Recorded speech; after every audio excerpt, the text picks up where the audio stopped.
Alright, hey guys, remember CCG, and I'm here to bring you a new deck profile. So this is for Cosmos. This is for Cosmos for the February 2022 ban list. And with that ban list, we got E-Telly at 3. So I just and Skill Drain at 3. So I decided that after doing a few duels, I ran into people actually like using I ran into a person using a deck similar to this, and yeah, and I thought it was interesting, and I changed up a few things. From that person's deck. But I think this is a really good idea, and it yeah, and I guess we could just get started, and I'll just go through why I think it's pretty good for Cosmos. So I run one copy of Cosmo Dark Eclipser. Not that great of a Cosmo card, as it doesn't float like the other Cosmos, as like the other ships. All it does is it lets you add a Cosmo from your deck to your hand when it's destroyed, and it cannot be targeted by opponent's card effects, and it can negate a trap. So it's alright. It's an okay Cosmo, but definitely just a one of just because it can't float. 3 Dark Destroyer, probably the second, either the first or second best Cosmo in the deck, as this card does let you destroy a monster on the field, which leads to some interesting plays. And it's also can't be targeted. So you can actually go into like you can summon Dark Destroyer, pop itself, and then go into Slip Rider if you want to pop one of the spells or traps. It's just an interesting way where you can float into different Cosmos. And yeah, it's definitely a 3-up since it's your boss monster. And 2 Slip Riders here. So Slip Rider is pretty solid. It's your spell or trap destruction, and it's also a level 5 light machine. So it's great for going into infinity here. So I think it's great to have 2 of. Dark Lady is pretty good. It can negate a monster effect by paying 1,000 life points, which is really nice to have. Farm Girl can take down your opponent if people don't realize what she can do. As she can when she attacks into and when she inflicts battle damage to your opponent, you can pay 500 life points, add a Cosmo card from your deck to your hand, and then you can float into that Cosmo card. So it's pretty great if you want to just like keep burning for damage there and keep on climbing. And then here we have Cosmo Strawman. So Cosmo Strawman is pretty nice. I think 2 copies of it is pretty great because once per turn you can pay 500 life points and target one of your banished Cosmo monsters, special summon it. Its effects are negated but destroying it during the end phase, so you can just use it, bring back a Dark Destroyer they have banished, and then when Dark Destroyer gets destroyed at the end of the turn, it floats into something else. So you can just float into one of these other cards, which is pretty great. 3 Tin Can is it's your starter. This card just lets you search out like one of 3 Cosmo cards that you can float into, or that you can special summon into through Tin Can. So it's pretty great for that. And yeah, that's pretty much it for the Cosmo monster lineup. And then I run 3 Ash Blossoms. So the person I was playing against didn't have that many hand traps, and I think in order for this to really work, like in this format, you kind of need a good amount of hand traps.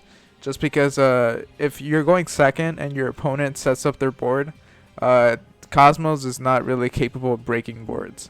It struggles heavily to do this, and I think Ash Blossom and Effect Veiler are great ways of establishing. Just try to slow them down, make sure they don't get their complete board, which that's pretty important. 3 Pot of Extravagance. It's for this build. We're not going to be using the extra deck too much, so you're just going to be able to get rid of those and draw 2 cards.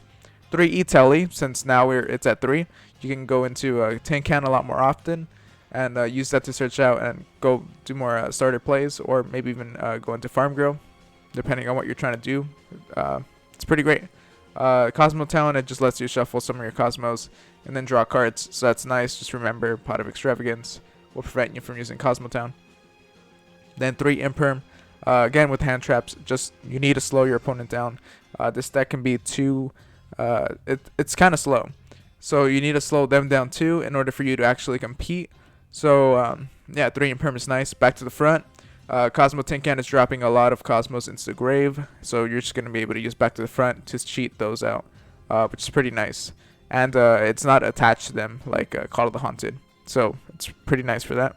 3 Dogmatic Punishment. So Dogmatic Punishment is going to be pretty great as a form of removal. So 2 Storm Dragons return. So this card lets you target 1 banished monster, special summon it to your field, but return it to the hand in the end phase.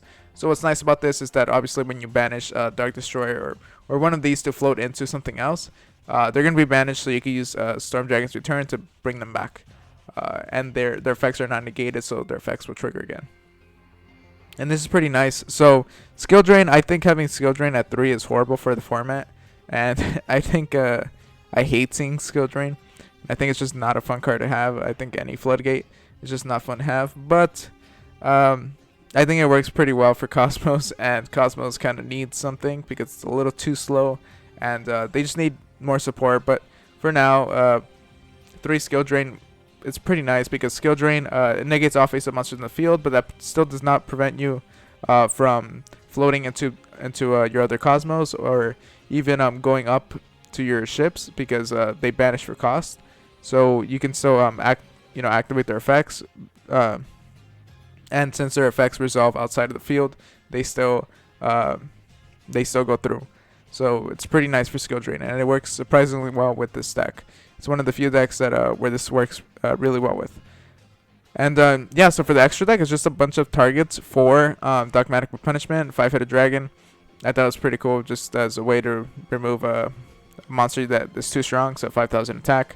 I thought that was great. You could probably find other monsters that you could like replace for this if you want to.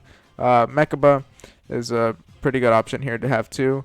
And then Skull Knight is just another way to pop a monster. It's a slower way than Elder Entity Nest, where Elder Entity Nest, basically if you use Dogmatic Punishment and then send Nest to the grave, you can pop a monster with 2,500 or less attack, and then use Elder Entity Nest to pop another card in the field. So it's double the removal, so it's pretty nice. It's just a faster version of Fossil Warrior Skull Knight. And yeah, and then 2 Pegasus, because Pegasus is really nice, where if one of your cards gets destroyed by your opponent, then you can shuffle one card they control back into the deck. So it's just kind of a threat that you always have in there in the grave. So it's really nice. 2 Nova. As I said previously, Slip Rider is the only thing you're really going to want to exceed. So you Slip Rider into infinity, and that's really the only thing that's worth it. So I think 2/2 is nice for that.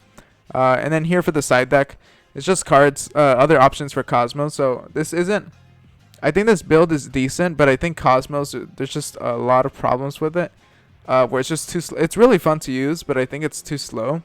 But I think when it works out really well, it really does work. So I really hope they get support soon, but I guess we'll just have to see. Forerunner took it out for this build. Too slow, and yeah, it doesn't really do too many plays that are actually relevant to what we're trying to do for this build. But just letting you know, Kozmo, a Forerunner.